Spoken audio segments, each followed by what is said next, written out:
السلام علیکم ورحمۃ اللہ وبرکاتہ۔ ترجمہ قرآن اکیڈمی کی جانب سے آج جو مجھے موضوع دیا گیا ہے جس پر مجھے لیکچر کرنا ہے وہ ہے اسلامی معاشرتی نظام۔ تو سٹارٹ کرتے ہیں۔ سب سے پہلے ہم نے معاشرے کو سمجھنا ہے۔ اسلام یا پھر عام طور پر جو معاشرے کی تعریف کی جاتی ہے وہ ہے مل جل کر رہنا،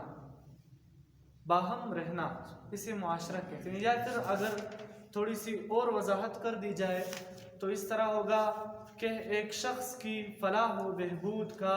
کسی دوسرے شخص تک یعنی کسی دوسرے شخص پر یعنی اس سے واسطہ پڑنا، اسے معاشرہ کہتے ہیں۔ یعنی ان کا اس طرح رہنا کہ کسی ایک شخص کا دوسرے شخص کے اوپر واسطہ ہو، کہ اس کے ساتھ واسطہ ہو فلاح و بہبود کے لیے، اسے معاشرہ کہا جاتا ہے۔ اور پھر اب آتے ہیں اسلامی معاشرتی نظام، یعنی اسلام مل جل کر رہنے کے بارے میں کیا کہتا ہے، کیا تعلیمات ہے، اس کی اہمیت کیا ہے اور کس طرح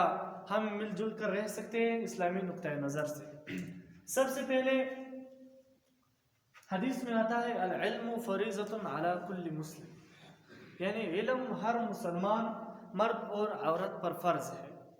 اس کا مطلب یہ ہے کہ یعنی ہر کسی نے جو مسلمان ہو، جو دائرہ اسلام میں داخل ہو، اس نے اسلامی تعلیمات کو جاننا ہے، چاہے پھر وہ مرد ہو یا عورت ہو۔ اس کی تفصیل بعد میں آئے گی۔ اس کے بعد دوسرا پوائنٹ جو ہے وہ ہے نکاح۔ نکاح اسلام کا دار و مدار جو ہے وہ اسلام کہتا ہے کہ معاشرے یعنی انسانی تمدن کی جڑ جو ہے وہ ایک خاندان ہے، اور خاندان کی بنا ایک مرد اور ایک عورت کے ملنے سے پڑتی ہے۔ یعنی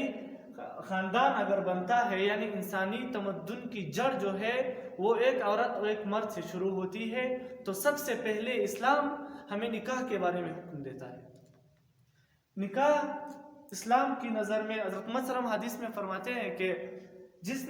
جس شخص نے نکاح کیا گویا اس نے آدھے دین کو مکمل کر دیا۔ یہ صرف ایک عام کام نہیں بلکہ ایک نیکی ہے، بلکہ اس پر بہت زیادہ تاکید کی گئی اسلام کی جانب سے۔ اس کی وجہ کیا ہے؟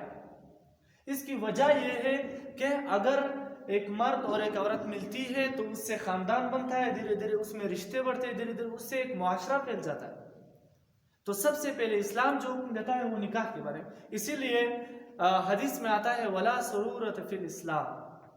اسلام میں رہبانیت جو ہے وہ منع ہے۔ اس کی وجہ کیا ہے؟ وجہ یہ ہے کہ پھر آدمی جو ہے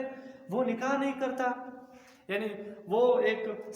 نسل انسانی کو وہ روکتا ہے۔ اسی لیے اور بھی تاکید اسلام میں جو ہے نکاح کی ہوتی ہے، بہت سارے احادیث ہیں اس بارے میں، نکاح کے بارے میں۔ تو سب سے پہلے نکاح جو ہے وہ لازمی ہے، تاکہ پھر یعنی اب اگر دو لوگ نکاح کرتے ہیں تو اس کے لیے علم ضروری ہے۔ علم کی ضرورت اس لیے ہے تاکہ وہ پھر اگر کل اس کے بچے ہوں، اس کی اولاد ہو، تب اس نے اس کی صحیح تربیت کرنی ہے۔ یعنی علم ضروری اس لیے ہے تاکہ وہ اگرچہ اس کے اور بھی فائدے ہیں لیکن ایک فائدہ یہ ہے تاکہ جو مرد اور عورت ایک دوسرے کے ساتھ شادی کرتے ہیں ان کا عالم ہونا ضروری ہے تاکہ پھر وہ ایک اپنے بچے کی صحیح طرح تربیت کر سکے، کیونکہ معاشرہ جو کڑا ہوگا کل وہ اس کے بچے پر کڑا ہوگا، یعنی اس کا بچہ معاشرے کا ایک فرد کہلائے گا۔ تو اسی لیے اس کا یعنی اسلامی تعلیمات پر پوری طرح اترنا لازمی ہوگا۔ اسی لیے ممانعت موسیقی، آزادانہ میل جول، زنا جو ہے یا آزادانہ میل جول عورت اور مرد کا جسے افیئرز کہتے ہیں، یعنی عورت کا مرد کے ساتھ افیئر ہونا بغیر یعنی نکاح کے بغیر وہ ایک پرائی عورت کے ساتھ افیئر رکھتا ہے، تو اسلام میں اس کی ممانعت بہت سارے نقصانات کے ساتھ، اس کی ایک نقصان یہ بھی ہے کہ پھر آدمی جو ہے وہ یعنی آزادانہ مل جل سے وہ مطمئن ہے، اسی لیے وہ نکاح نہیں کرے گا، اسی لیے پھر نسل انسانی نہیں بڑھے گی، اسی لیے پھر معاشرے کا قیام نہیں ہوگا۔ جب معاشرے کا قیام ہی ہے، یعنی یہ ایک لازمی بات ہے، معاشرہ قائم ہوگا، انسانی نسل بڑھتی رہے گی، تو پھر وہ اسلام کہتا ہے کہ وہ اس نظریے سے ہو، اس راستے پر ہو۔ اور زنا کی ممانعت بھی بہت سارے نقصانات کے ساتھ ایک نقصان یہ رکھتا ہے کہ پھر آدمی جو ہے وہ نکاح سے محروم ہو جاتا ہے، یعنی وہ خود نہیں چاہتا کہ میں نکاح کروں، چونکہ وہ اپنی خواہشات جو ہے وہ کہیں اور کسی غلط ناجائز طریقے سے پورے کرتا ہے۔ اسی لیے اسلام نے زنا کو بھی حرام قرار دیا ہے۔ موسیقی بھی اسی طرح ہے، یعنی وہ بھی انسان میں شہوت ابھرتا ہے، اسی لیے اسلام نے اسے بھی حرام قرار دیا ہے، چونکہ یہ بھی یعنی قیام معاشرے میں، قیام صحیح معاشرے میں یہ بھی ایک رکاوٹ ہوگی۔ اب آتے ہیں امر حجاب۔ امر حجاب بھی یہ جو پردہ کا حکم اسلام دیتا ہے، اس کے فوائد تو بہت سارے ہیں، لیکن ایک فائدہ یہ بھی ہے کہ پھر انسان جو ہوگا وہ، یعنی اسلام ایک اس طرح نظام چاہتا ہے جس میں نکاح جو ہو وہ سب سے آسان راستہ، جبکہ زنا جو ہو وہ سب سے مشکل راستہ ہو۔ لیکن آج کل جو معاشرے میں خرابیات چل رہی ہے، یہ اس جملے کا جو ہے الٹ چل رہا ہے، اس لیے معاشرہ جو ہے وہ سب سے بدترین معاشرہ انسانی معاشرہ ہے اور خراب معاشرہ ہے۔ اس کی وجہ یہ ہے کہ یہاں پر زنا آسانی سے ہو جاتی ہے، جبکہ نکاح جو ہے وہ سب سے مشکل کام ہے۔ ایک مرد جو ہے وہ عورت کے ساتھ نکاح نہیں کر سکتا، یعنی وہ اسے ایک بہت ہی زیادہ مشکل کام سمجھتا ہے۔ اور جیسے ہم نے کہا کہ اسلام نے سب سے زیادہ زور جو ہے وہ اس بات پر دیا ہے کہ ہم نے اپنے خاندان کو صحیح طرح سے بنانا ہے۔ ایک عورت کو ایک مرد کے ساتھ، یعنی وہ مرد بھی اس طرح ہونا چاہیے کہ پھر وہ آگے جا کر معاشرے کے لیے فائدہ مند ثابت ہو۔ اسی لیے کہتے ہیں کہ والدین نے بچے کی تربیت کرنی ہے، تاکہ وہ جو آنے والی ذمہ داری ہے وہ جب بچے پر آ جائے تو وہ آسان ہو، نہ کہ پھر وہ بچہ گمراہ ہو جائے۔ اسی لیے اسلام خاندان پر، یعنی اس کے صحیح بنیادوں پر، اس کے سب سے زیادہ صحیح بنیادوں پر اس لیے ترجیح دیتا ہے۔ اور اب آتے ہیں نیپوٹزم۔ نیپوٹزم مطلب ہے اقربا پروری۔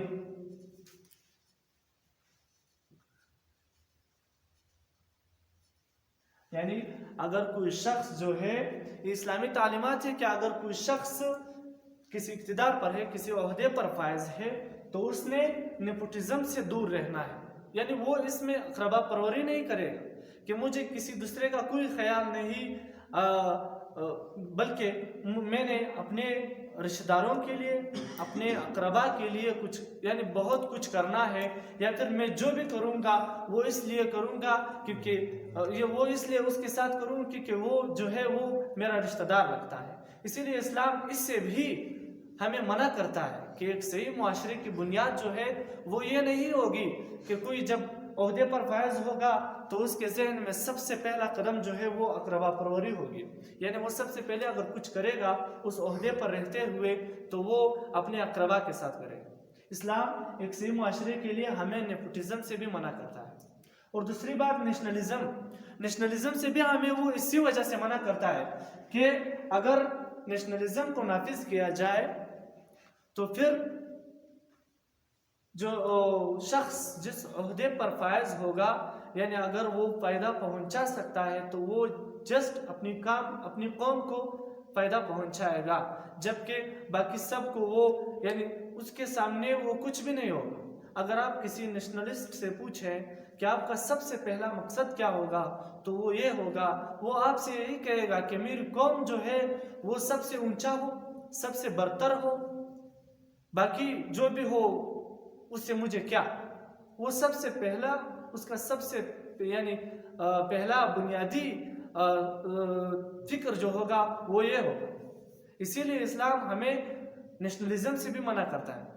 تاکہ ہم اس شکنجے میں نہ پڑے کہ ہم اپنی قوم کے لیے سب کچھ کریں جبکہ دوسرے جو مسلمان بھائی ہو۔ اسی لیے قرآن میں آتا ہے کہ مسلمان جو ہے وہ آپس میں بھائی بھائی ہے۔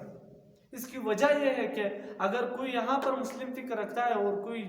افریقہ اور امریکہ میں مسلم فکر رکھتا ہے تو ان دونوں کا راستہ ایک ہے۔ اگر اس کو فائدہ پہنچے گا تو اسے بھی پہنچے گا، اگر اقتدار پر کوئی مسلمان فائز ہو۔ اسی وجہ سے اسلام ہمیں نیشنلزم سے دور رکھتا ہے، اور اسلام کا جو مقصد ہے، جو معاشرہ اسلام قائم کرتا ہے، وہ فکری، اخلاقی اور اصولی معاشرہ ہوگا، یعنی قوم پرستی،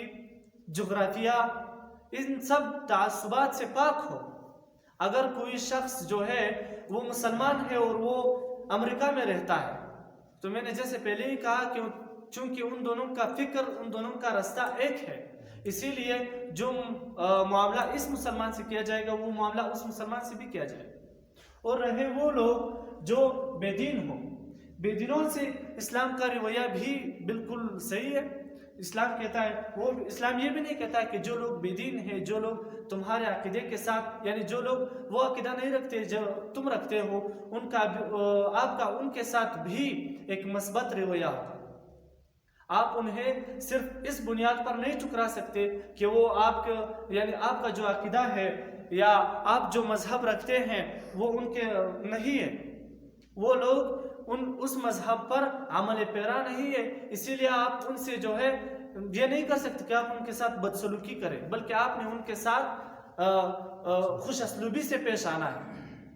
تاکہ ان کے دل جو ہے وہ اسلام کے لیے اچھے ہوں۔ اگر آپ نے یہ شروع کر دیا کہ آپ جو ہے وہ کسی کافر یعنی وہ جو غیر مذہب ہو، جو مسلمان نہیں ہو، اگر آپ نے اس کے ساتھ بدسلوکی شروع کی تو اس کا سب سے زیادہ نقصان جو پہنچے گا وہ اسلامی معاشرے کو پہنچے گا،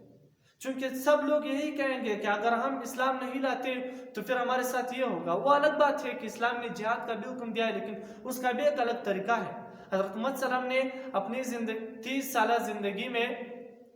یعنی ان کی زندگی میں جو لوگ مرے ان میں 589 تحقیق کے مطابق 589 مسلمان تھے اور 589 کافر تھے، حالانکہ اسلام جس شخص کے ذریعے آیا تھا یہ اسی کا دور تھا، یعنی انہوں نے سب سے زیادہ اصلاح اور مصلحت سے کام لیا۔ یہ نہ کیا کہ جو لوگ مشرک ہیں یا جو لوگ مسلمان نہیں ہیں، جو دوسرے عقائد رکھتے ہیں، ان کے ساتھ ہم نے برا سلوک کرنا ہے۔ اور اب آتے ہیں، اسی لیے اسلام جو ہے ایک اور چیز ہے، غیبت اور بہتان وغیرہ سے جو اسلام ہمیں منع کرتا ہے، اس کی بھی سب سے بڑی وجہ یہ ہے کہ اسلام ہمیں بتاتا ہے کہ یعنی مسلمان کی نہ آپ نے غیبت کرنی ہے، کسی بھی شخص کی نہ آپ نے غیبت کرنی ہے، نہ ہی آپ نے اس پر بہتان لگانا ہے، کیونکہ اسلام کہتا ہے کہ جب کوئی شخص اسلامی دائرے یا مسلمان معاشرے میں داخل ہوتا ہے تب ہر وہ شخص فرداً ذمہ دار ہے، چونکہ لاگو کیا گیا نظام جو ہے وہ اسلامی نظام ہے، اور اسلامی نظام میں کوئی کسی کا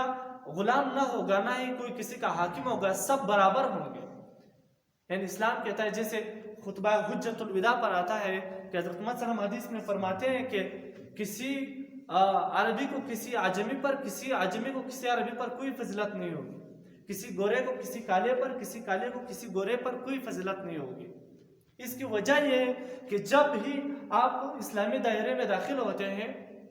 تب آپ سب برابر ہیں۔ انشاءاللہ اسلامی سیاسی نظام میں آئے گا کہ اسلام ہمیں عدالت یعنی سیاست کے بارے میں کیا کہتا ہے، اسلام کا عدلیہ کس طرح ہے، اسلام یعنی وہ اسلام جو ہے وہ سب سے پہلے ہمیں یہ تعلیمات دیتے ہیں کہ آپ نے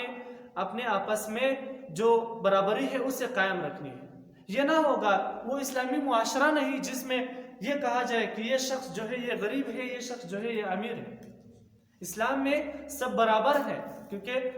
قرآن میں آتا ہے کہ آپ سب جو ہے وہ ایک ہی نفس واحدہ سے آپ پیدا کیے گئے ہیں۔ آپ کے والد جو ہیں وہ آدم تھے، آپ کی والدہ جو ہیں وہ حوا تھی، اور تو دھیرے دھیرے ان سے نسلیں پھیلنے لگی۔ یہ ایک فطرتی عمل تھا، ہم اولاد آدم ہیں، اور ان کا جو دین و مذہب تھا یا ان کی جو زبان تھی، وہ جو زبان بولتے تھے وہ یقیناً ایک ہوگی، لیکن پھر فطری طور جب نسلیں بڑھنے لگی تب کسی کی زبان کوئی اور ہو گئی، کسی کی زبان کوئی اور ہو گئی، کوئی جا کر کسی اور خطے میں آباد ہو گیا، کوئی جا کر کسی اور خطے میں آباد ہو گیا۔ لیکن اسلام جس طرح میں نے کہا کہ اسلام کہتا ہے کہ اگر آپ کوئی شخص جو اسلامی معاشرے میں داخل ہوتا ہے تب اس نے یہ اعمال جو ہے یہ بند کرنے ہوں گے۔ اس کی تفصیل بڑھ بھی سکتی ہے، لیکن میں نے جو تھے وہ پوائنٹس نکالے جو آج کل کے معاشرے میں چل رہے ہیں، جو آج کل یعنی امر حجاب اگر آپ دیکھیں تو جو بے دین لوگ ہیں، ہمارے مسلمان بھائی ہیں، لیکن وہ یہ کہتے ہیں کہ اگر آپ حجاب کی پابندی لگاتے ہو اس کا مطلب آپ نے عورت کو غلام بنایا ہے، لیکن نہیں، اسلام حقوق دونوں کے برابر ہے، جتنے مرد کے حقوق ہیں اتنے ہی عورت کے حقوق ہیں، لیکن فرق یہ ہے کہ عورت کی ذمہ داری الگ ہے اور مرد کی ذمہ داری الگ ہے۔ وہ پھر خدا کی مرضی ہے، اس بارے میں نہیں کہا جا سکتا کہ مرد کو کیوں اتنی آزادی دی گئی کہ وہ باہر گھوم سکتا ہے، کاروبار کر سکتا ہے، یعنی بہت کچھ کر سکتا ہے جو عورت نہیں کر سکتی، تو یہ مرضی خدا ہے، لیکن حقوق میں دونوں برابر ہوں گے۔ اور اسی طرح اگر ہم آزادانہ میل جول کی بات کریں تو وہ بھی ہمارے معاشرے میں بہت زیادہ ہے، اور اسی طرح اگر موسیقی کی بات کریں تو جس سے منکرین حدیث حتیٰ یہاں کہتے ہیں کہ یعنی چونکہ حدیث میں کوئی ممانعت نہیں آئی ہے موسیقی کی، وہ مانتے ہی نہیں، وہ حدیث کو مانتے نہیں، اسی لیے وہ ممانعت موسیقی بھی نہیں مانتے، اور ہمارے بہت سارے مسلمان ہیں جو اس بات سے جو ہے وہ یہی کہتے ہیں کہ موسیقی چونکہ حدیث میں نہیں آیا ہے، وہ یہ منکرین حدیث سے سنتے ہیں کہ موسیقی حدیث میں نہیں آئی ہے کہ یہ منع ہے، اسی لیے ہم اسے منع نہیں کر سکتے، منع کہہ نہیں سکتے، اسی لیے ہم اسے سنیں گے۔ تو یہ تھا میرا آج کا لیکچر، وآخر دعوانا ان الحمدللہ رب العالمین۔